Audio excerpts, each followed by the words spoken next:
Imagine, on a normal morning, you open your phone and discover that your entire life savings have vanished. Not because you were careless, but because someone had seen through your psychology, knew exactly when you were at your weakest. The question is, how do we avoid becoming prey in such a world full of traps?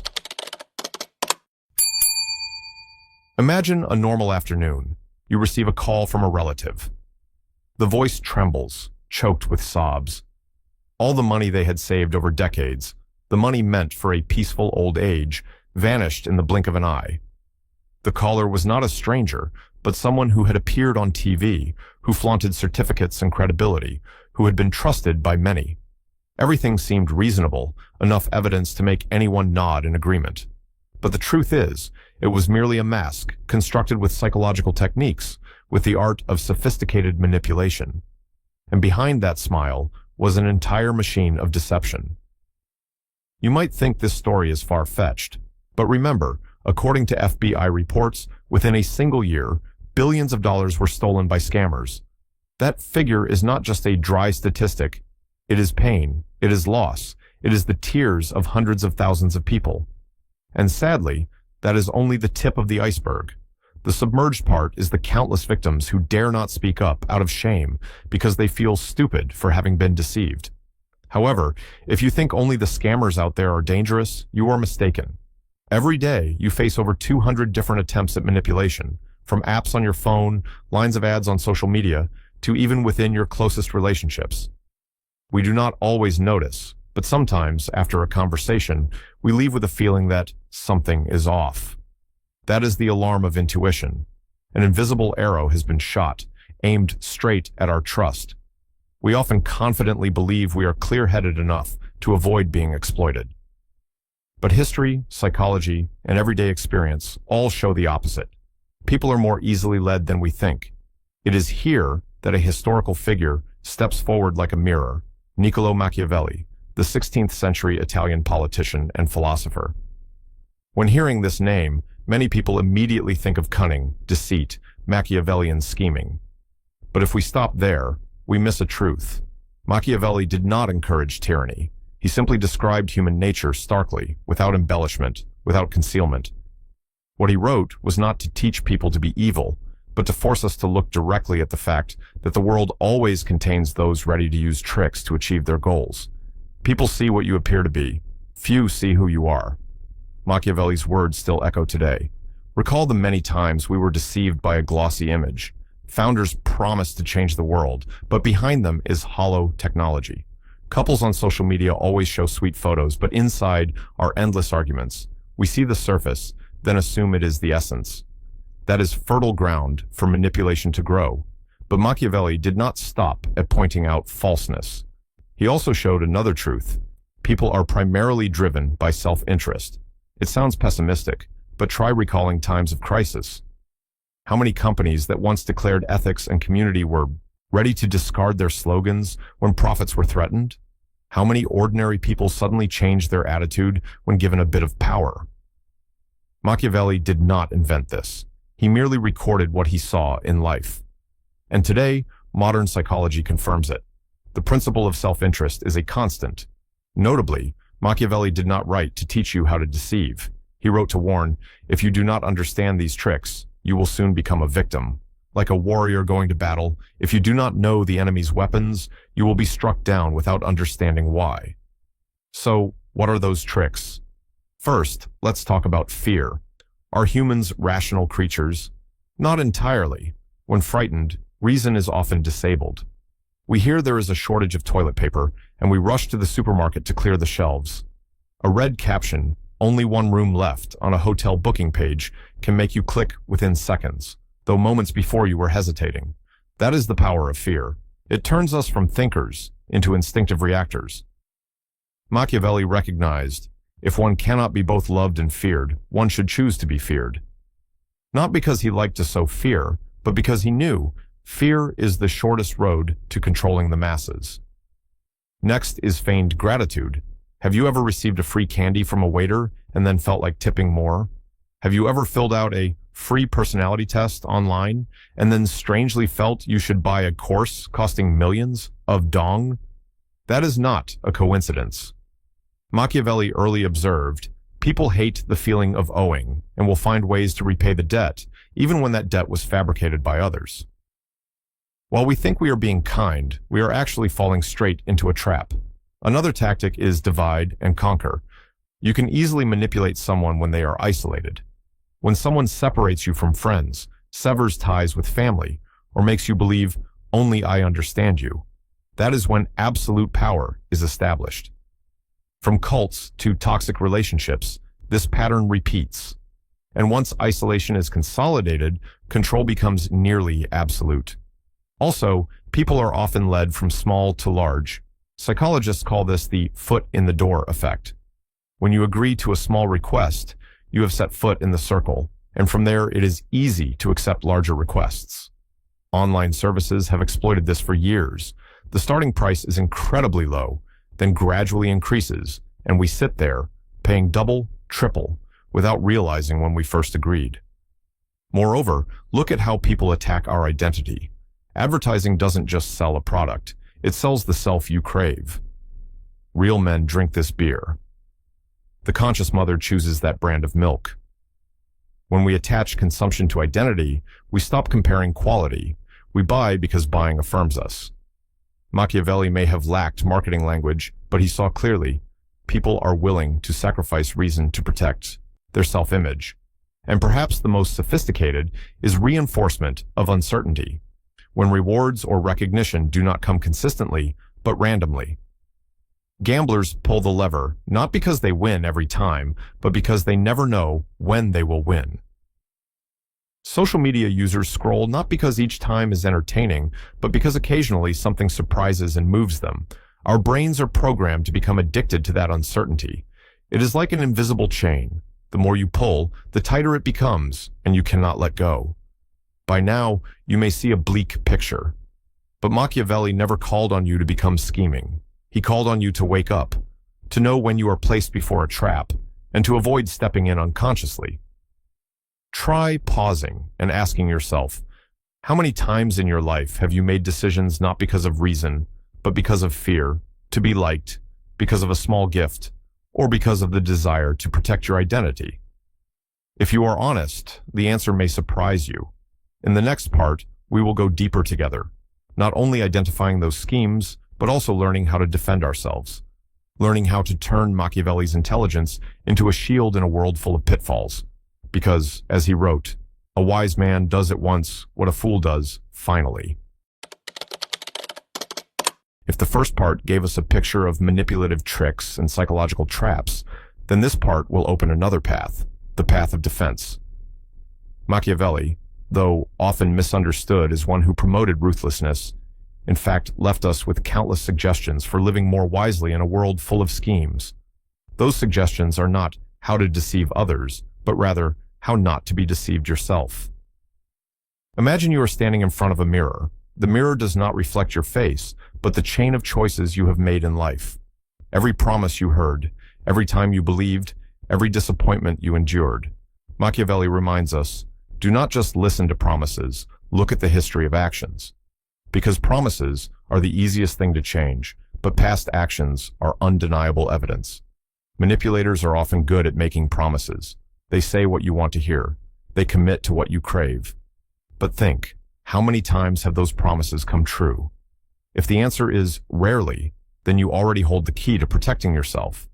Do not be swept away by the sweet music of promises. Learn to see through the melody, to find the true rhythm of action. Another important reminder from Machiavelli is, be suspicious of what comes too easily. Have you ever seen a service advertised as free sign-up, just a few seconds? You clicked, thinking it cost nothing. But then gradually, you realized your data had been collected. Ads overwhelmed you, and to get the features you needed, you had to pay more and more. The initial ease is the trap, like honey luring the fly. And once the fly is caught, escaping is nearly impossible. The same is true in relationships. Someone overly eager, too quick to give, may not truly want to give. They want you to owe them, so that one day you will have to repay. Therefore, when something is too easy, too convenient, ask a simple question. What is the real cost? Because, as Machiavelli once implied, there is no benefit without a price. Another defense strategy is learning to set boundaries. In modern society, many become people pleasers without realizing it. They fear saying no, fear being disliked, fear losing the image of being kind and approachable. But that very craving to be liked is a feast for manipulators. They sense the weakness, then exploit it little by little.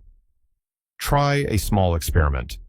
For 1 week, whenever someone asks for a favor, pause and ask yourself, am I doing this because I truly want to help, or because I want to be liked?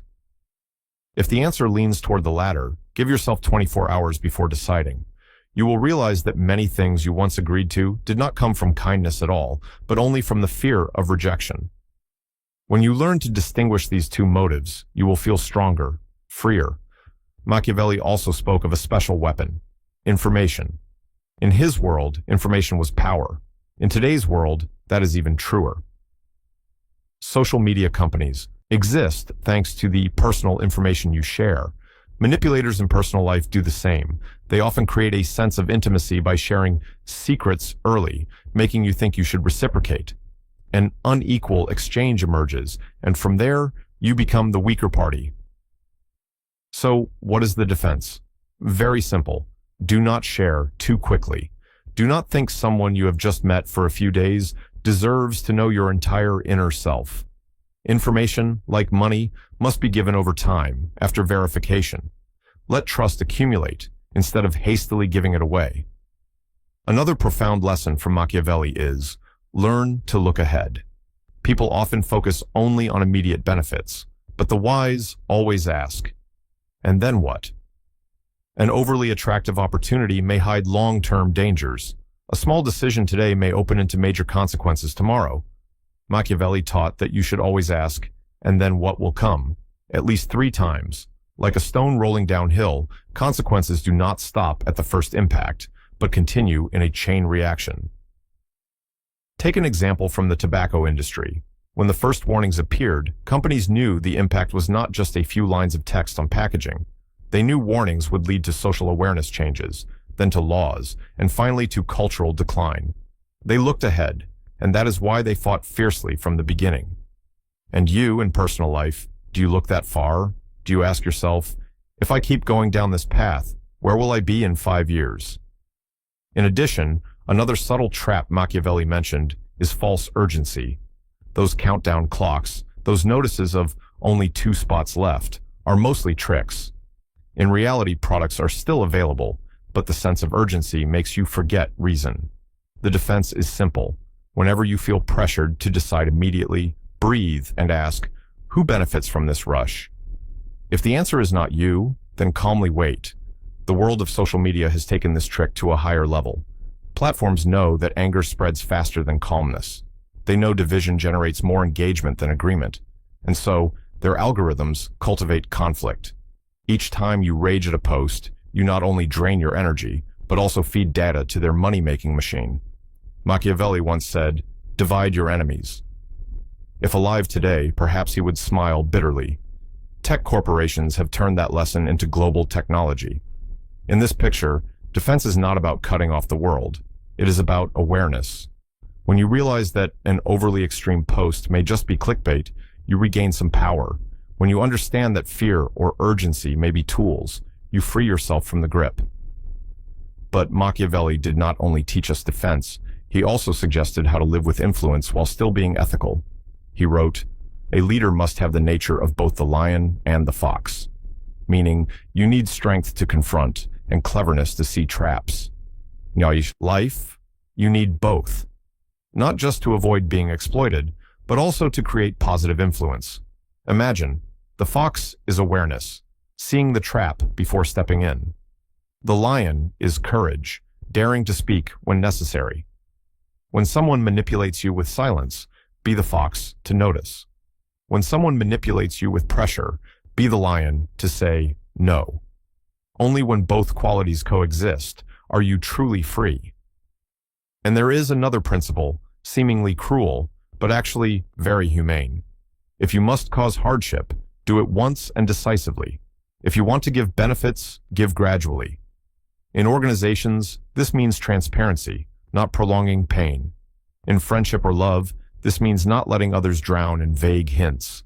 Be frank once, then nurture with steady, small actions. Finally, Machiavelli understood well.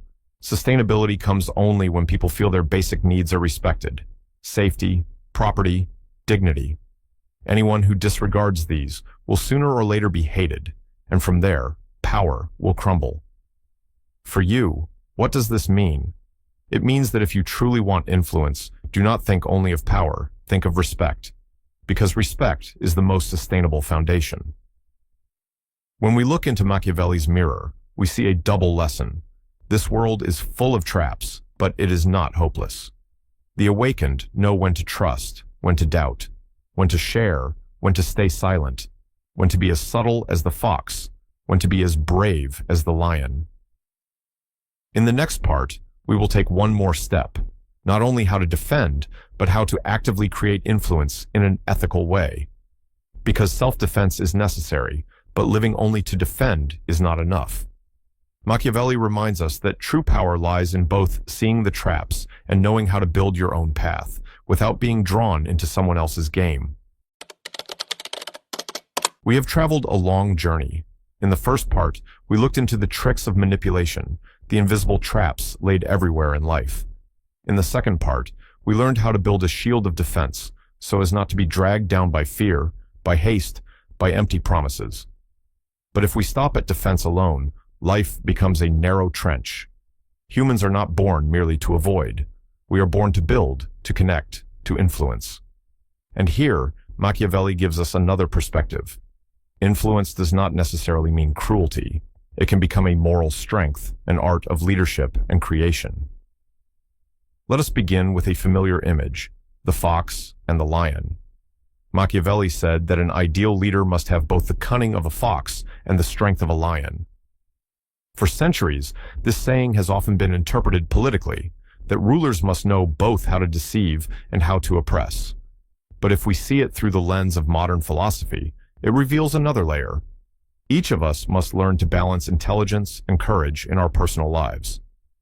The fox represents perceptive subtlety, the ability to read situations, recognize traps, and avoid deceit. The lion represents courage, daring to speak up when needed, daring to act when truth is hidden. A balanced life is one that knows when to bow low and observe like the fox, and when to raise its head and roar like the lion. If we are only foxes, we become doubtful and sly, but lacking strength. If we are only lions, we become blunt and easily exploited. Only when both coexist does a person truly mature. From that balance, we learn another lesson, the ethical use of power. Machiavelli once advised, if you must cause pain, do it once and decisively, but if you want to grant benefits, give them gradually, piece by piece. This holds true not only in politics, but also in business, in family, and in friendship. A transparent boss, willing to frankly state difficulties at once, will be trusted more than one who hides things, adding fees and rules month after month. A friend who dares to face you and speak a hard truth once is more precious than one who skirts around, prolonging the wound. In love, too, painful clarity once is more humane than endless delay. And afterward, when the truth has been faced, trust can be rebuilt through small, steady acts of care, a lasting foundation. Yet applying Machiavelli does not stop at managing pain. It goes further, building lasting influence by respecting the basic needs of human beings. Machiavelli wrote, "A wise ruler must avoid being hated, and that can only be achieved when fundamental needs such as safety, property, and dignity are ensured." In modern terms, every organization, every relationship is sustainable only when people feel safe, respected, and recognized. Look around. The companies that keep employees most loyal are not those with the highest salaries, but those that create environments where employees feel their voices matter. Lifelong friendships are not those always filled with laughter, but those where boundaries and dignity are respected. Strong relationships are not the most romantic, but those where both partners feel safe to be themselves. This is the truth Machiavelli saw in the Renaissance, and modern psychology merely repeats with data. People need safety and respect more than any flowery promise. In today's world, where algorithms shape emotions, we need ethical influence even more. Otherwise, we become tools of the stimulation machine, a leaf caught in the storm of likes, shares, and comments. What does ethical influence mean? It means that instead of exploiting anger for engagement, we use patience to sow understanding. Instead of stirring fear to sell products, we spark hope to inspire action. Instead of using flattery to manipulate, we use honesty to build trust. Some may ask, is that even possible? In a world full of schemers, can the honest survive? Machiavelli, though often seen as pessimistic, gave a very realistic answer. The wise person is not always good, but knows when to be good and when to be firm. This does not mean we must be cruel, but that we must be alert. Alert enough not to be exploited by our own kindness, yet brave enough not to turn cold. Remember, defense keeps us from harm, but positive influence creates an environment where schemes have less room to thrive. When you build a circle of friends based on trust, manipulators naturally fade away. When you become a leader who listens and respects, controlling tricks lose ground. When you teach your children awareness, they step into the world with brighter eyes, less easy to deceive.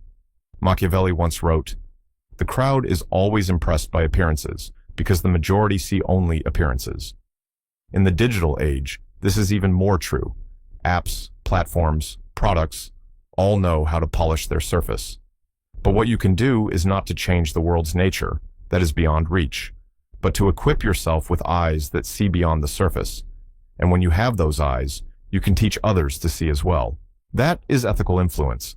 In every battle against manipulation, there are 3 basic strategies we can choose. Direct confrontation, name the tactic, expose it. For example, I see you're creating false urgency with that countdown clock. Strategic withdrawal, sometimes the greatest strength is walking away. If the game is built for you to lose, then refusing to play is victory. Strengthening boundaries, state your limits, and tie them to consequences. For example, if you continue using this method, I will stop collaborating. There is no single correct strategy for all situations, but the truth is, the moment you realize you have a choice, you are already different. Before, you only reacted unconsciously. Now, you can act consciously, and that is true freedom. Perhaps the most important lesson Machiavelli teaches us is not tricks of manipulation, but maturity of perception. Maturity is not about knowing more schemes, but about seeing human nature clearly, its light and its shadows, and choosing to live without losing your humanity. So, after all, what will you carry from this journey? Perhaps it is vigilance against sweet promises. Perhaps it is the strength to say no when exploited. Perhaps it is the courage to speak truth once instead of prolonging silence. Or perhaps it is a new belief that in a world full of traps, you can still build a life on genuine values, still connect through sincerity, still influence without manipulation. As Machiavelli once wrote, "When the will is great, difficulties will not be great." Here, will does not only mean the power to force, but the will to keep humanity in a world of deceit. And when that will exists, your path will be brighter. Remember, real strength does not lie in controlling others. Real strength lies in seeing the trap, yet keeping your freedom, in choosing a path not pulled by others. Most importantly, strength lies in creating a life where those around you are illuminated by the same light of awareness. In the end, ask yourself, do you want to be the one controlled or the one who chooses? Do you want only to defend or to spread positive influence? The answer lies not in books nor in anyone's promise, but in the choices you make each day. Because the truth is, every game of manipulation only exists if we agree to play. And when we choose to live with awareness, to connect sincerely, and to hold on to values, that game loses its power. If what you've read today has sparked something new in you, leave a comment below. Share your own story of how you once recognized or overcame manipulation. I would love to read it, and perhaps your experience will enlighten someone else. Don't forget to follow so you won't miss the next journeys, where together we continue to uncover the secrets of philosophy and life. Because in the end, learning is never a solitary path. It is the road of connection,